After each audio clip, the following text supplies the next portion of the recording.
three main components that make up a good restaurant. First and foremost, you need to have really good food. Second, you need to have great service. And finally, we need to have a really nice ambiance. Hi, my name is Dexter, and this is my restaurant, Miyazaki.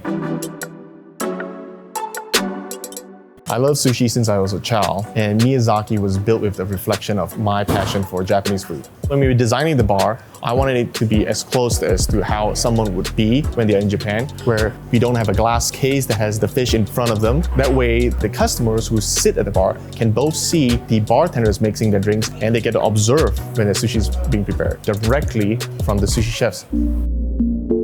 I've always liked the minimalistic style, so I included a lot of different key elements from the Japanese style. On the booth, we use a lot of walnut wood. We even had a local artist do a massive chalk mural of the Great Wave of Kanagawa, very iconic piece. We have one local sculptor that worked on the Harry Potter films to build a cherry blossom tree from scratch. One of the key elements when designing the restaurant was to ensure that we have a really nice, comfortable patio, a Zen garden feel, and then for a more intimate feeling, we have the VIP room that can host up to 30 people. But most importantly, for every customer, we have a really nice waiting room that is loungy and you feel comfortable while waiting for your table. When designing the menu, the three main components consist of sushi, steak, and sake. The Miyazaki roll is one of our most popular rolls. It's a fully cooked roll. It consists of domestic wagyu, cucumbers, avocados, and tempura shrimp. And it's topped with a special in-house blend of jalapeno sauce. Our next most popular roll is a salmon lemonade roll. We use salmon from the Faroe Islands in Denmark. And we also add thinly sliced lemon and organic brown sugar, which we torch and caramelize at the very end.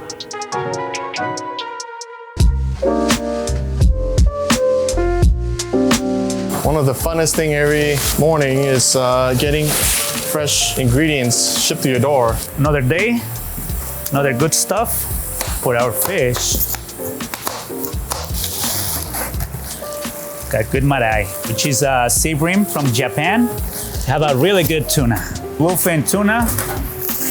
We're gonna get some otoro, chutoro, and good akami. You can tell what a good quality otoro from here. Kami, good stuff for sushi. We have some fresh Ora King salmon. This is from New Zealand.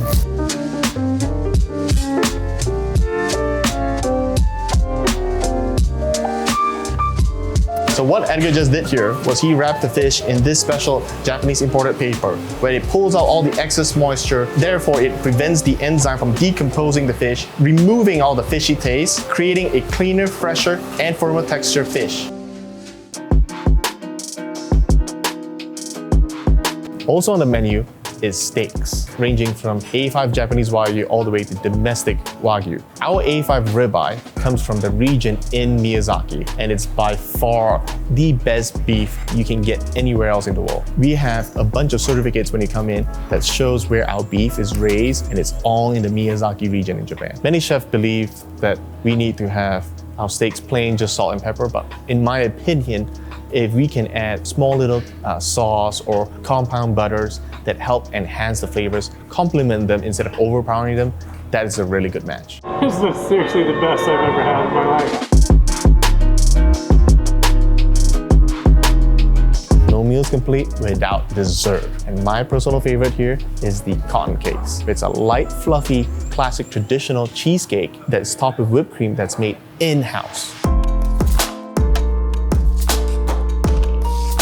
Hi everyone, I'm Chef Marcela Ferrinha here with Miyazaki Sushi, and I'm here today to tell you guys a very nice story about our dessert, the black sesame creme. Our version of the pot de creme, which is a French dessert, the recipe for this Florentine cookie is on the Oscar Delmonico's restaurant cookbook in New York City. They happen to be the oldest fine dining restaurant in the country, and then you can find this recipe right there. Come to the restaurant and try this amazing dessert, and I promise you, you're not gonna leave without wanting to come back and try it again.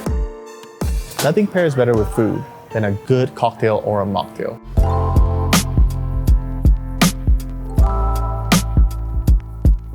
So today we're gonna be making the Miyazaki margarita. We're gonna have a little Himalayan salt rim there. We're also gonna add some tequila, a half an ounce of orange liqueur, half an ounce of lemon juice that's freshly squeezed every day, 3/4 of an ounce of lime juice, some simple syrup, and then our secret ingredient, which is homemade ginger and lemon syrup that's activated with black charcoal. We shake this one. Then we top that off. And we dehydrate our own citrus here. So we're doing a little decoration there. Miyazaki margarita.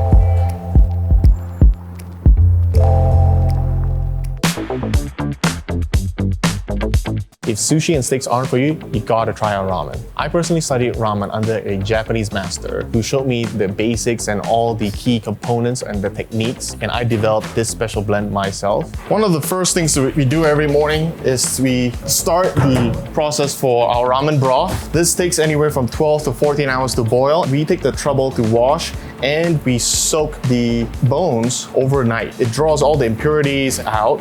Using this technique, I get to keep all the flavors. Here is one of the components that we use here. It's the pork femur. It has a really good source of bone marrow, which lends a lot of flavor. The pork's feet has a ton of gelatin, which gives it a really strong, thick flavor. And we also use, actually, a little bit of chicken wing. Gives a really good balance. It lends a lot of the fattiness without making the broth overpowered. So the idea behind it is, I want to create a broth that everybody should be slurping and having the bowl bone dry.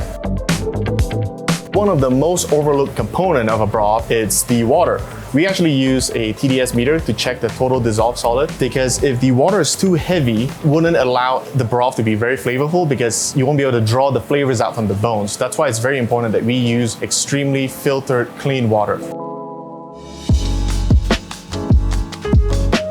In my travels, I tasted real good Japanese food in parts of Asia. I knew what I liked, and so I worked with a lot of great chefs here to help develop and come up with all the recipes that we serve here today.